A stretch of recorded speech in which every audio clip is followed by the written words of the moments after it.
जय हिंद विद्यार्थी मित्रांनो, मी शुभांगी सुकरे तुम्हा सर्वांचं स्वागत करते आपलाच नवीन युट्यूब चॅनल टिकर मराठी सरळ सेवा भरती। तर या चॅनलवर आपण बृहन्मुंबई महानगरपालिकेमध्ये ज्या लिपिक म्हणजेच कार्यकारी सहाय्यक साठी 1846 जागा निघाल्या होत्या, तर या एक्झाम साठी अत्यंत महत्त्वाचे असे मराठी व्याकरणाचे प्रश्न पाहत आहोत। हे प्रश्न येणाऱ्या एक्झाम साठी अत्यंत फायदेशीर आहे, त्यामुळे प्रत्येकाने शेवटपर्यंत व्यवस्थित सगळे प्रश्न आणि त्याचं स्पष्टीकरण पहा आणि जास्तीत जास्त गव्हर्नमेंट एक्झामची तयारी करणाऱ्या सगळ्या विद्यार्थी मित्रांपर्यंत हे सेशन शेअर करत चला। ठीक आहे, तर रोज 11 वाजता आपलं लेक्चर हे रेकॉर्डेड स्वरूपात अपलोड होतं। आजचं आपलं 19 नंबरचं सेशन आहे मराठी व्याकरण। चालू करूयात आपले प्रश्न घ्या। तर पहिला प्रश्न आहे, वाक्यातील कर्ता कर्म क्रियापद यांच्या डॅश डॅश प्रयोग असे म्हणतात। ठीक आहे, परस्पर संबंधाला, स्वरूपाला, रूपाला आणि व्यत्यासाला। बघा वाक्यातील काय सांगितलंय, वाक्यातील कर्ता कर्म क्रियापद यांच्या डॅश डॅशला प्रयोग असं म्हणतात। तर यांच्या परस्पर संबंधाला काय म्हणतात, प्रयोग असं म्हणतात। परस्पराची संबंध म्हणजे कधी कर्त्याला प्रत्यय असतो, कधी कर्माला प्रत्यय असतो, कधी दोघांनाही प्रत्यय असतो, तर कधी दोघांनाही प्रत्यय नसतो। म्हणजे काय दोघांमधला तिघांमधला काय सांगितला जातो, कर्ता कर्म क्रियापद हे तिघही अत्यंत महत्वाचे आहेत। प्रयोगामध्ये परस्पर संबंध सांगितला जातो, त्यालाच प्रयोग असं म्हणतात। पर्याय कुठला योग्य, मग पर्याय पहिलाच योग्य। पुढे सप्तरंग या शब्दाचा योग्य समास ओळखा। सप्तरंग द्विगु, अव्ययी भाव, द्वंद्व, तत्पुरुष ओळखा।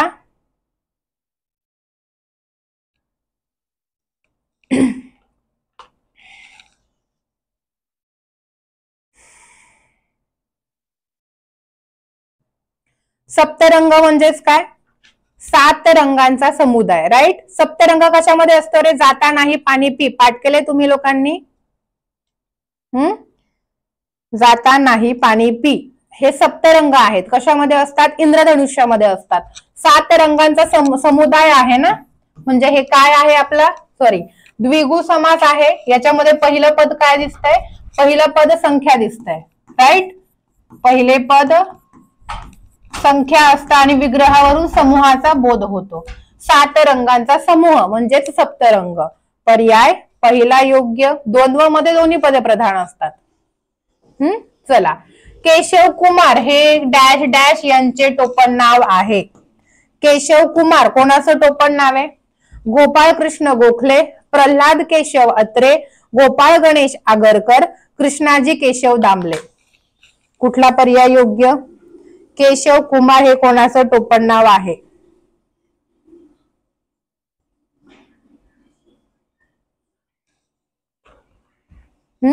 केशव कुमार आणि केशव सूत या दोघांमध्ये फरक आहे। केशव कुमार प्र के अत्रे म्हणजे प्रल्हाद केशव अत्रे आणि कृष्णाजी केशव दामले यांना केशव सूत असं म्हणतात। काय, केशव सूत। ठीक आहे, मग इथं आपल्याला कुमार विचारलं होतं, केशव कुमार, म्हणून पर्याय दुसरा योग्य आहे। चलो पुढे, खालील शब्दाचं लिंग बदलायचंय। राघू, राघूचं लिंग बदललं तर काय येईल, रावा, मैना, लांडोर, पोपट। लिंग बदला म्हणजे काय सांगितलंय, विरुद्ध लिंगी करा सांगितलंय। काय, विरुद्ध लिंगी ओळखायचंय। राघू म्हणजे पोपट, मग राघूची काय ती, मैना। पर्याय कुठला योग्य, पर्याय दुसराच योग्य। महत्वपूर्ण सेशन आहे, त्यामुळे ज्यांना ज्यांना सेशन आवडते त्यांनी काय करायचंय, सेशन लाईक करून घ्यायचंय। चला बरं पटापट।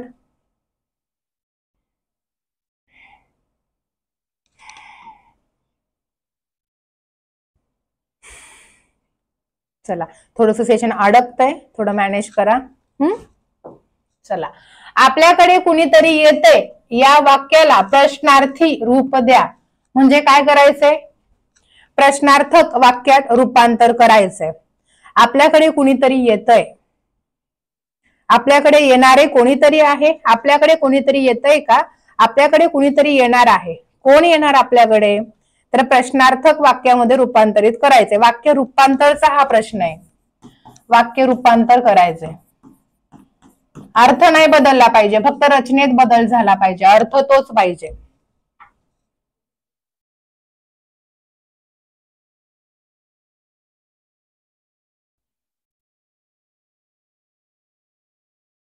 काय येईल?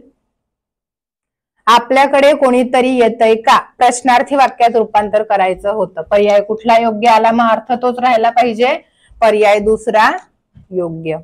शब्दांचा संक्षेप दाखविण्यासाठी आद्याक्षरांपुढे डॅश डॅश वापरतात.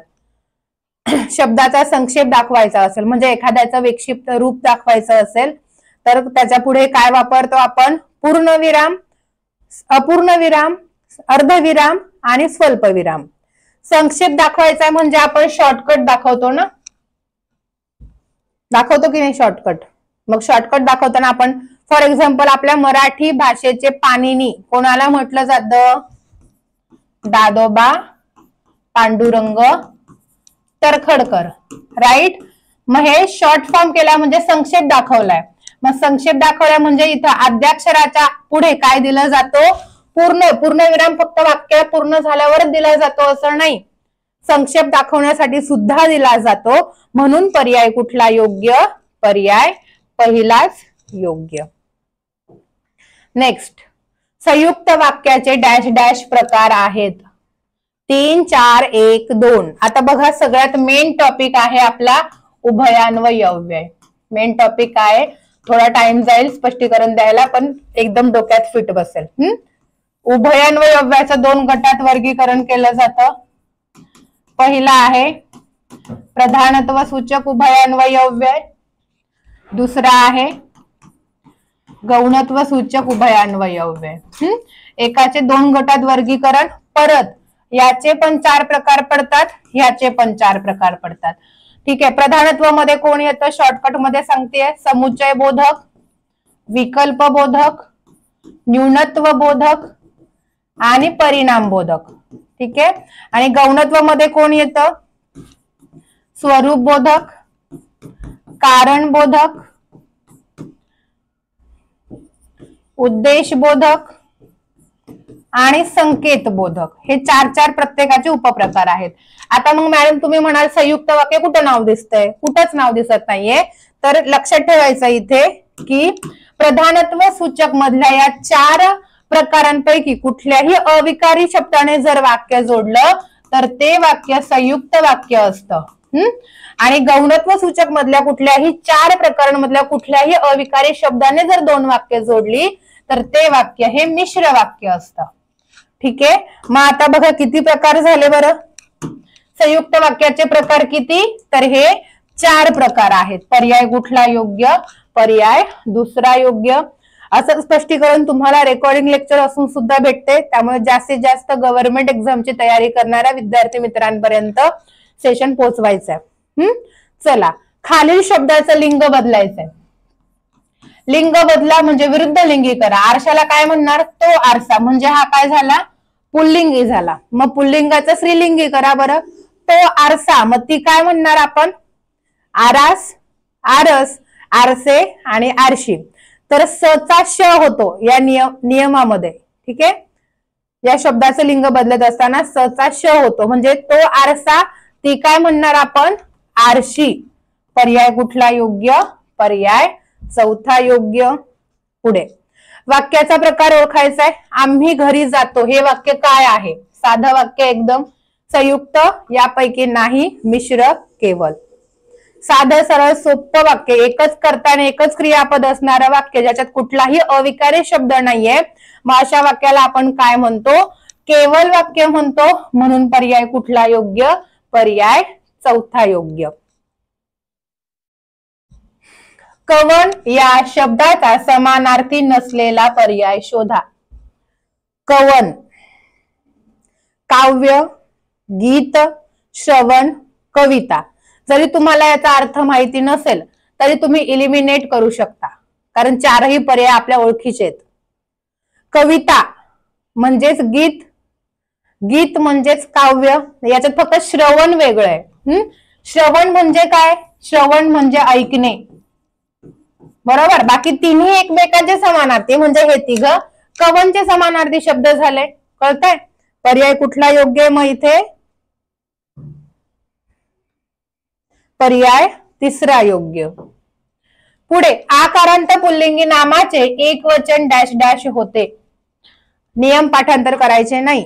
अशा वेळी काय करायचं? आकारांत पुल्लिंगीवाला शब्द आठवायचा आहे.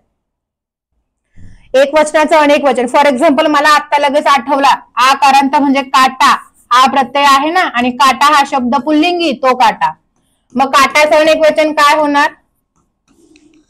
काटाचं अनेक वचन काटे होणार. मग ह्याच्यावरून आपल्याला ओळखायचंय आकारांत चा काय झाला इकडे? एकारांत झाला. कधीच नियम पाठ करायचे नाही, तर शब्दावरून नियम तयार करायचे आपल्याला. पर्याय चौथा इथे योग्य. काही तुम्हाला डाऊट येत असेल, काही प्रॉब्लेम येत असेल अभ्यास करताना, काही कन्सेप्ट क्लिअर नसतील, ऑफलाईन कमेंट बॉक्स मध्ये मला सांगायचंय. नक्की रिप्लाय भेटेल तुम्हाला त्याच्यावर. असं नाही की लेक्चर रेकॉर्डिंग आहे मग मॅडमशी आपला काहीच कॉन्टॅक्ट नाहीये. बिंदास विचारायचंय ऑफलाईन. चलो. किती छान चित्र, कशाला खोडतोस या वाक्यातील क्रियापदाचं मूळ रूप आपल्याला ओळखायचंय. ठीक आहे. आता मूळ रूप ओळखायचे म्हणजे काय करायचे? मूळ शब्द खोडणे, पुसणे, मिटवणे, सोडणे. आता धातू कुठला आहे? किती छान चित्र, कशाला खोडतोस, याच्यामध्ये खोडतोस हे क्रियापद आहे, बरोबर. मग क्रियापदातलं मूळ रूप काय आहे? खोड धातू आहे. मग त्याला कुठला प्रत्यय लागतो मूळ रूप ओळखण्यासाठी? येणे, जाणे, खाणे, मारणे, पळणे यासारखं बोलतो त्या पद्धतीनेच खोडणे आहे. म्हणजे मूळ रूप कुठलं जातं? खोडणे. पर्याय पहिलाच योग्य. खालील शब्दाचा समास ओळखायचा आहे.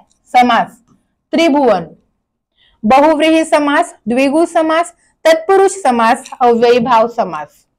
कुठला पर्याय योग्य?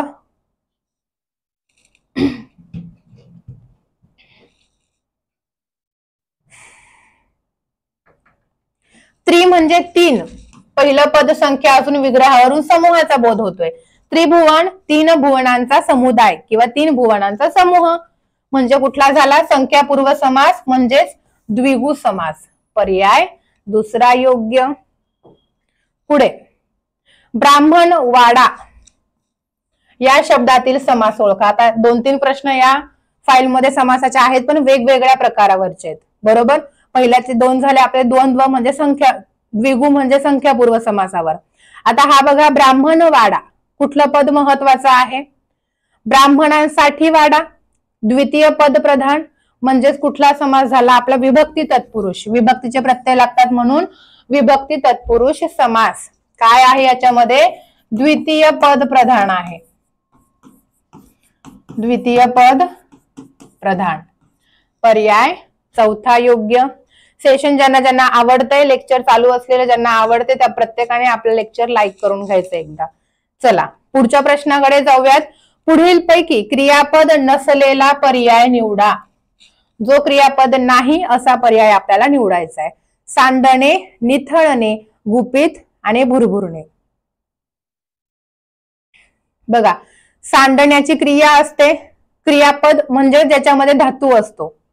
सांडण्याची क्रिया, निथळण्याची क्रिया आणि भुरभुरण्याची क्रिया, या तिघांमध्ये ही क्रिया आहे म्हणजे तिघ क्रियापद झाले. गुपित ही क्रिया आहे का रे? गुपण्याची क्रिया असते का? नाही. गुपित हे काय? नाम आहे गुपित. ठीक आहे. पर्याय कुठला योग्य? पर्याय तिसरा योग्य. तर हे होते आजचे आपले प्रश्न. बृहन्मुंबई महानगरपालिकेसाठी आपण हे युट्यूब चॅनलवर प्रश्नोत्तर घेतोय. अगदी महत्वाचं आहे, त्यामुळे ज्या विद्यार्थ्यांनी अजूनही हा चॅनल सबस्क्राईब केला नसेल, आधी सबस्क्राईब करून घ्या. आणि लिपिक एक्झामची तयारी करणाऱ्या सगळ्याच विद्यार्थी मित्रांपर्यंत ही लेक्चर पोहोचवण्याचं काम तुम्हा सर्वांचं आहे. ठीक आहे. सेशन आवडलंय, लाईक करून घ्या, शेअर करा सेशन आणि चॅनलला सबस्क्राईब करून घ्या. भेटूयात पुढच्या व्हिडिओमध्ये. तोपर्यंत bye bye, take care, wish you all the best. काही अडलं ऑफलाईन कमेंट बॉक्स मध्ये विचारायचंय.